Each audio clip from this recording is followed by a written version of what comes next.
This is Ed. And I'm Tracy.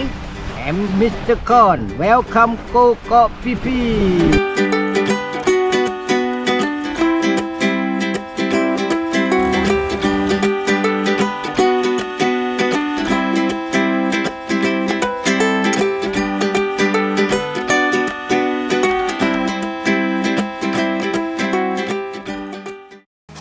Today we're leaving the laid-back island of Koh Phi Phi and taking a speedboat ferry to what we've heard is the more lively island of Koh Phi Phi.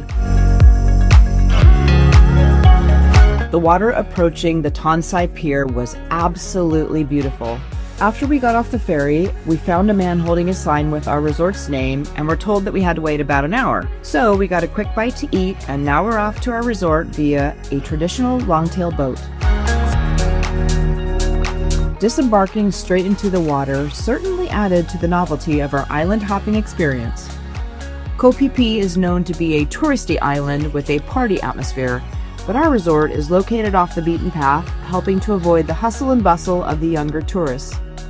We checked in early, but had to wait until our bungalow was ready. But what a better way to wait than having a view like this. Unfortunately, the bungalows are spread across the side of a very steep hill, or should I say a mountain. Needless to say, we better make sure we have everything we need for the day before leaving our room. At first glance, the room appears to be a significant improvement from our place on Koh Phi Phi. Let's definitely hope the bed is. We got the AC pumping, so that's a good thing, and we even have a view of the water. Well, kind of. The highlight of checking into our room was being greeted by one of the many local kitties. Today, we're spending the entire morning hanging out at the beach in front of our resort. The water is warm, the sand is soft like baby powder, and these beanbag chairs are the bomb. Drinks on the beach ain't too bad either.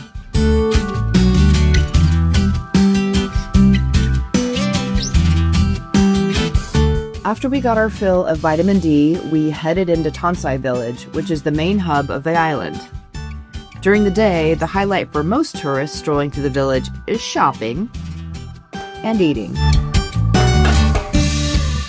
We wanted to make sure that we didn't miss the sunset from the island's infamous viewpoint, so we took off from our resort and followed the signs to Viewpoint 2.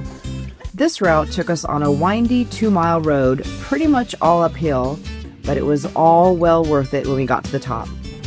The viewpoint was filled with a ton of curious onlookers, but it provided such an incredible vantage point of the island, especially the 2 bays on either side of Tonsai Village. During our sunset experience, we quickly learned that there was an alternate route that was only half a mile to the viewpoint. We took this route down, which was a sloping path followed by 343 steep steps, but it was definitely better than walking 2 miles. In order to get back to our resort, we had to walk through Tonsai Village, and let me tell you, daytime Tonsai Village does not look anything like nighttime Tonsai Village. This place was hoppin'.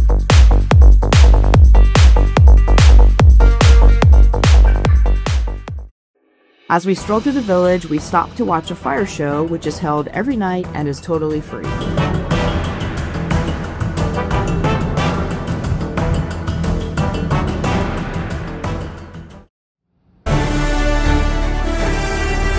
Next morning, we woke up early to watch the Seahawks play in the NFC Championship game. You can tell by Eddie's reaction that they won and are heading to the Super Bowl. This is going to be a great day. After a fabulous breakfast, we headed to the pool. We've been wondering why the pool has been empty every time we walk by, but now we know. Monkeys. One monkey dumped over a garbage can, which immediately signaled all the other monkeys to come running. They definitely are not shy about wanting to check out what was in our bags. Therefore, we quickly decided to let them have the pool all to themselves. It was actually kind of eerie. This afternoon, we decided to go out on a private longtail boat excursion. We hired a very charismatic and friendly boat captain, Mr. Khan, to take us to various points of interest around the western part of the island. Our first stop of the day is Wanglong Bay. As we entered the bay, the sheer cliffs on each side were spectacular. Another thing that's nice is that it's not accessible by larger boats, therefore we only had to share the bay with a few other smaller boats. As we leave Wanglong Bay, we continue to be amazed with the enormity of the limestone cliffs and the deep blue water.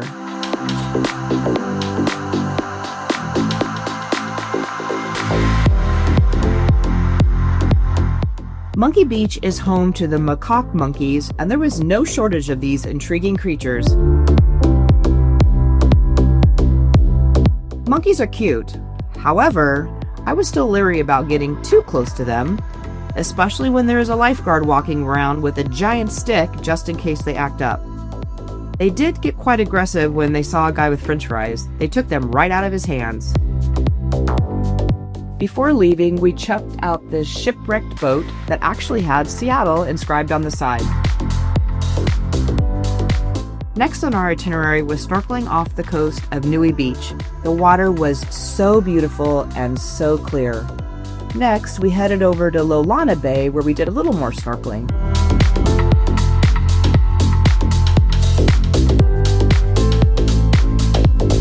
Now we're on our way to enjoy watching the sun go down. Mr. Khan picked the perfect location for us to see both the sunset on the horizon and the glow of the spectacular cliffs behind us. Last stop of the day is Pirate Beach Cove, where Mr. Khan said that we'll be snorkeling in search of plankton. We were so excited to see these little sea creatures, but they were nowhere to be found.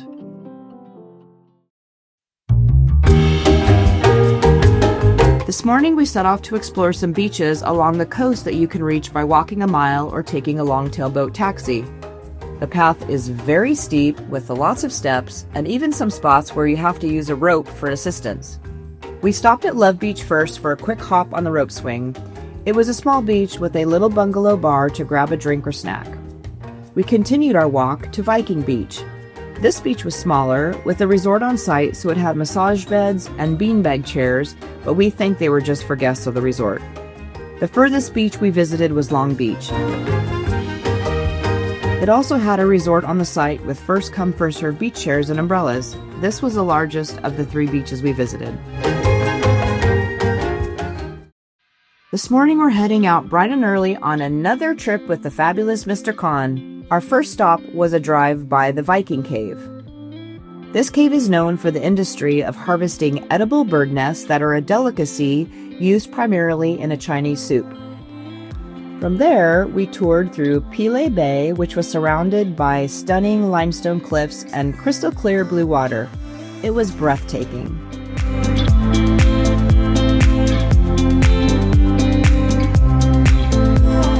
Our next stop was Maya Bay.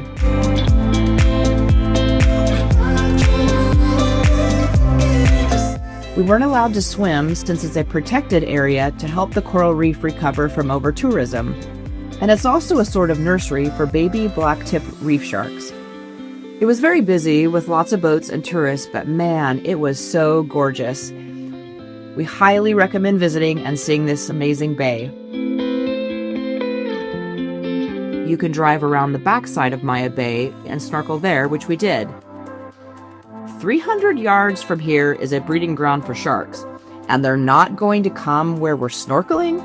Sure enough, I came face to face with a small black-tipped reef shark. We hopped back onto our boat and set off for Shark Point.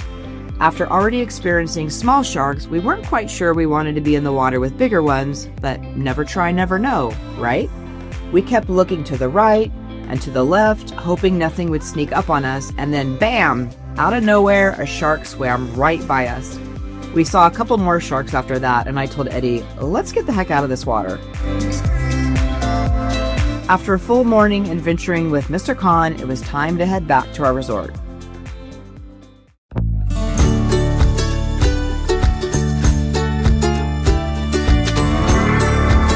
After 5 days of exploring Koh Phi Phi, we are on yet another speedboat ferry for our next adventure.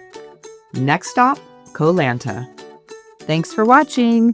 Please like and subscribe to follow all of our adventures.